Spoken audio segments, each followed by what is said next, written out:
Hello and welcome. I'm Lucila Williams, the founder of The Intentional Advisor and the author of the Intentional Insider blog. So today I want to ask you a question. Do you ever feel overwhelmed because you have a grand vision for your practice, but the idea of exactly how you're going to get there feels beyond you, overwhelming, you don't know where to start?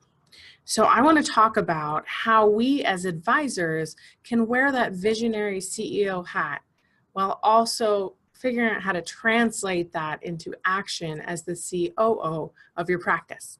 Okay, so I really think the key to this whole thing is about wearing both hats effectively by planning in the macro, but doing the work in the micro. Okay, so what does this mean? Planning in the macro is really being willing to think big, to envision a dream scenario, to shoot for the stars, but not get caught up in the how of it all.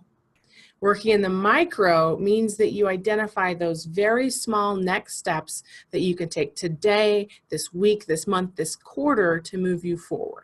So I think this idea is best illustrated by giving you an example. So let's imagine for a moment that as the chief executive officer, the CEO of your practice, you have a big, bold purpose for your practice. You really want to bring awareness to the environmental issues that our world is facing, and you want to be a leader in that space as a business owner. So you have this vision of running 100% paper-free office, of operating in a LEED certified building. You can imagine an educational event series that would incorporate your key partners and clients, educating them around living environmentally friendly lives, and really attracting a like-minded community of both clients and key partners to work with. So really just becoming a leader in that space. So can you see that picture? Now, here's the problem. You created that vision as CEO, but we also have to be COO, Chief Operating Officer. And maybe when you do a little self-audit there, you realize you are so very far away from that vision. You are maybe still in just a traditional run-of-the-mill office building without even LED lights, right? Or you have 4 filing cabinets filling a room with paper just coming out in reams, right? Or maybe you have like 2 clients total that are actually interested in environmental issues, right? So this whole thing kind of feels like a pipe dream, like something you may not ever be able to accomplish. Is that fair to say? So how do we marry these 2 ideas together? And I think that there's 4 things that you can do that will connect the vision with realistic action that you can take today. So the first one is to solidify the vision. So it's one thing to verbally say what you want to create, or to even have in your own mind, I would like to do X, Y, and Z. But you need to solidify it by writing a document or creating a vision board or doing something. Preferably, I would like it to be something that you and your team could come back to on a regular basis. So probably a document you write up, right? So you got to solidify that vision. The next step is really do that audit. Get honest with yourself. So this is probably as your COO, right? To be honest about where you really are right now. And don't just kind of look around and once again think this is where we are, but actually write down a summary of where we are compared to where we want to be. Okay, so that's step 2. The next step is to identify 3 to 5 things that you can do over the next quarter to move slowly from where you are to where you're going. Okay, not a whole plan to move you all the way there, but 3 to 5 things that you can do. And then the final step is to create an incentive or incentives for you and your team for when you actually accomplish this work together. So find something fun to celebrate the win of taking those 3 to 5 steps. So what might this look like for our environmental advisor extraordinaire, right?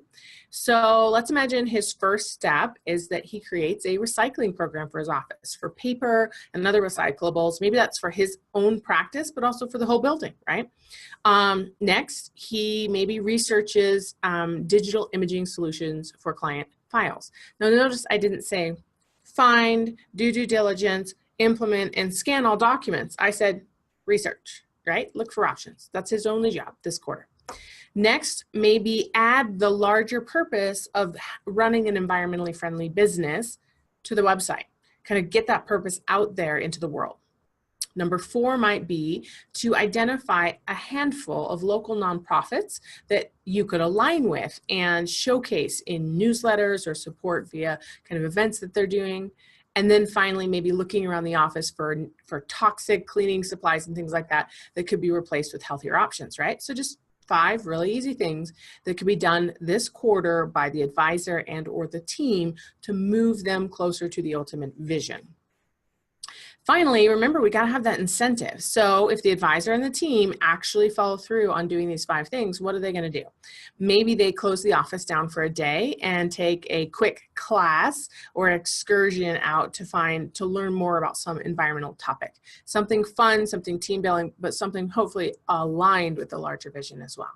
So you can see that this doesn't solve all the problems.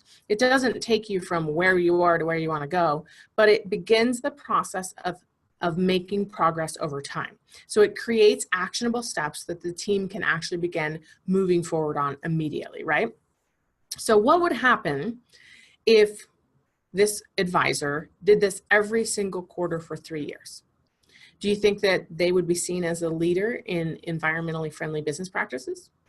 Do you think that they would start attracting clients that are like-minded and passionate about environmental issues, potentially also key partners to partner with? Do you think that they would build relationships with leaders in the environmental kind of movement in their community? I mean, I think that's a yes. Do you think that after 3 years that a lot of that initial vision could actually be in place, but all they ever did is take action in the micro, right? So the key to this whole thing is allow yourself to dream big, allow yourself to shoot for the stars, but then don't try to create that all at once. Create that micro action plan that you can begin making progress on today, okay? So I hope you like this concept of planning in the macro and working in the micro, okay? Now, if you are struggling with this, you know that you have things that you want to do and create in your practice, but you kind of get caught up in the day-to-day of it all. I would encourage you to consider the TIA Purpose Planner as a way to keep you on track. This is actually something that I will give you access to for free, a free training on how to use the Purpose Planner, and also a printable version that you can just download and print as many as you want in your own practice. But the Purpose Planner is what I created to help me keep this big vision in front of me every single day, but really focused on the actions. And so I won't go through it all, but the bottom line is you have a little intention here you can set every single day. You also have your next step, which would be that kind of next big thing that you or your team are going to do to move your larger goals forward and celebrating those wins. It's really all embedded in the TIA Purpose Planner. So if you want to get access to that, I will drop a link in this below the video, and you will be able to just put in your email, name and email, get instant access to the video and the download that you can print in your own office. So hopefully helping you get a little bit better at planning in the macro and doing the work in the micro. So I challenge you to find a way this week to add just a little bit more purpose to your life and business. And I will see you next time on The Intentional Insider.